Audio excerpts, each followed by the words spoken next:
Habib resort and convention সেন্টারে প্রতি বছরের ন্যায় এবারও ঢাকা জেলা যুব দলের পক্ষ থেকে মোহাম্মদ আইয়ুব খানের পৃষ্ঠপোষকতা এবং ব্যক্তিগত উদ্যোগে কিন্তু ঈদ উপহার সামগ্রী বিতরণ অনুষ্ঠান ইতিমধ্যে শুরু হয়েছে। 5,000 সুবিধাবঞ্চিত হতদরিদ্র জনগোষ্ঠীর মধ্যে কিন্তু আজকে তেল, চিনি, লবণ, সাবান সহ নিত্য প্রয়োজনীয় দ্রব্যাদি বিতরণ করা হচ্ছে। আমরা সেই দৃশ্যই কিন্তু আপনাদেরকে দেখাচ্ছি। একটু যদি দেখাতে চাই, এখানে কিন্তু 5,000 নারী পুরুষ এখানে অপেক্ষা করছেন।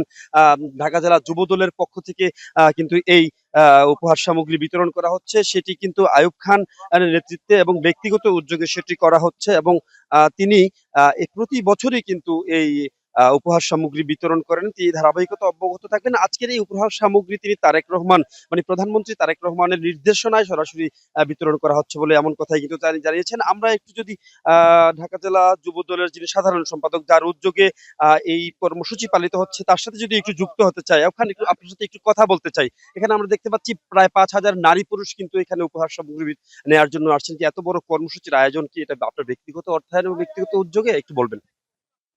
এটা প্রতি বছরই আমার পারিবারিক ব্যক্তিগত উদ্যোগে আমরা এই অনুষ্ঠানটা করে থাকি এবং আমরা যেহেতু শহীদ রাষ্ট্রপতি জিয়াউর রহমানের আদর্শের সৈনিক জনাব তারেক রহমানের নেতৃত্বে আগামী দিনের ভবিষ্যৎ গড়ার পরিকল্পনায় আমাদের যে কাজ কর্মসূচি চলছে তার হিসেবে আমাদের ব্যক্তিগত অর্থায়নে এবং ঢাকা জেলা যুব দলের উদ্যোগে আজকে আমরা এই কর্মসূচিটি আসলে করেছি। আমরা আপনারা এই মাঠটিতে দেখতে পাচ্ছেন আমাদের মহিলা মা বোনরা এই মাঠটিতে আছে। আমাদের একটি পার্শ্ববর্তী আরেকটা মাঠ আছে, সেটাতে আমাদের আহ, ভাইরা ভাইরা চাচারা ওনারা মুরব্বীরা আরেকটা প্রান্তে আছে। তা আমি আপনাদেরকে বলবো আমাদের এই এই এই উদ্যোগটি প্রতি বছরের ন্যায় এবারও আমরা মানুষের সাথে থাকা আর কি, যার সকলের সাথে ঈদকে ভাগাভাগি করে নেওয়া। আমার জানা নেতা জনাব তারেক রহমান ঠিক একই বার্তা সারা দেশে সব নেতাকর্মীর কাছে মাঝে দিয়েছেন যে আমরা সকলে যেন ঈদটি সুষ্ঠু এবং সুন্দরভাবে এই গণতান্ত্রিক সরকারের এই যে প্রথম ঈদ, এই প্রথম ঈদটিকে আরো প্রাণবন্ত করার জন্য আমাদের এই প্রয়াসটি।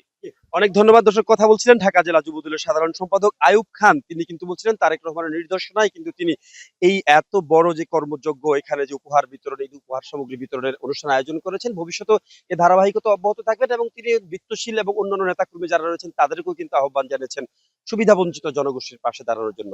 জেন্দাবর হাবিব কনভেনশন সেন্টার থেকে উপহার সামগ্রী বিতরণের সর্বশেষ পরিস্থিতি নিয়ে আমার কাছে এই ছিল বিস্তারিত।